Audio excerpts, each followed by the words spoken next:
Hello friends, welcome to 8th session of Chemistry of Carbon and its Compounds. In this session, we are going to focus on amorphous forms of carbon. But before that, we will just recap what all things we have discussed in allotropes of carbon. Carbon है तो friends दो बातें हैं, एक तो वो free state में रहेगा या कंबाइंड स्टेट में रहेगा. फ्री स्टेट यानी एलिमेंटल फॉर्म, कंबाइंड स्टेट यानी दूसरे एटम्स दूसरे एलिमेंट्स के साथ वो कंबाइन होके जो फॉर्म धारण करता है, जो फॉर्म में वो आता है उसे combined carbon atoms, combined form of carbon कहते हैं. हमें इसके बहुत सारे मिलियंस ऑफ एग्जांपल्स मिलेंगे. दो एग्जांपल मैंने प्रेजेंटेशन के लिए रखे हैं, मीथेन एंड कैल्शियम कार्बोनेट. और फ्री स्टेट में जो कार्बन अलग अलग स्ट्रक्चर्स में खुद को ढाल के बनाता है वो दो तरह के होते हैं, जिसमें कॉम्पैक्ट पैकिंग होती है, एक ऑर्डर में पैकिंग होती है. वो हो गए क्रिस्टलाइन फॉर्म्स, इधर कुछ ऑर्डर नहीं रहती है. ये हो गए एमॉर्फस फॉर्म्स. क्रिस्टलाइन फॉर्म्स में हमने तीन एलोट्रॉप्स देखे हैं, डायमंड, ग्रेफाइट और बकमिंस्टर फ्यूलेरिन, जिसे कि बकी बॉल्स कहते हैं, जिसमें 60 कार्बन एटम्स रहते हैं. अभी हम ज्यादा फोकस करेंगे एमॉर्फस फॉर्म्स के ऊपर. एमॉर्फस फॉर्म्स में हम तीन तरह के एमॉर्फस फॉर्म्स ऑफ कार्बन को ज्यादा से ज्यादा यूटिलाइज करते हैं और तीन तरह के एमॉर्फस फॉर्म्स पाए जाते हैं. सबसे पहला तो है कोक, चारकोल, फिर लैंप ब्लैक. लैंप ब्लैक जो है इसी को कार्बन ब्लैक भी कहते हैं. सबसे पहले हम थर्ड एमॉर्फस फॉर्म्स को पहले पढ़ते हैं. लैंप ब्लैक और कार्बन ब्लैक इसको कैसे पाया जाता है? जो भी हाइड्रोकार्बन्स है अवेलेबल, जिसमें कार्बन ज्यादा है, इसको बर्न किया जाता है. फॉर एग्जांपल मीथेन को मीथेन को बर्न करने के बाद जो मिल जाएगा कार्बन और वाटर, तो इसके बाद जो मिलता है इसे कहते हैं लैंप ब्लैक और कार्बन ब्लैक.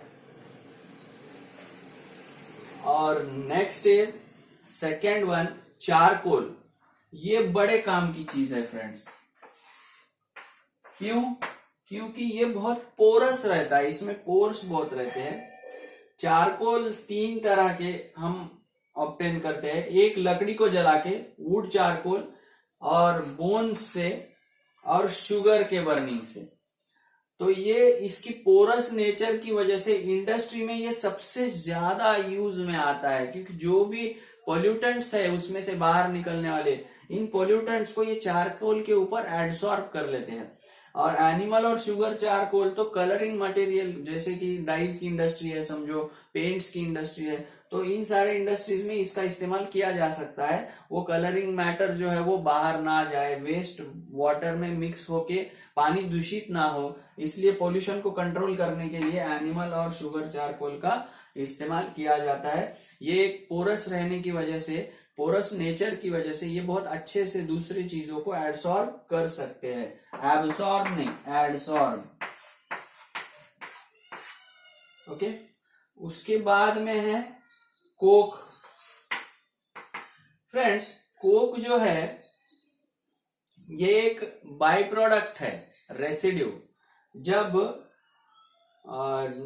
कोल का डिस्ट्रक्टिव डिस्टिलेशन करके हम अलग अलग ऑयल्स एंड गैसेस जब निकालते हैं, तब ये एज अ बाय प्रोडक्ट बनता है कोक.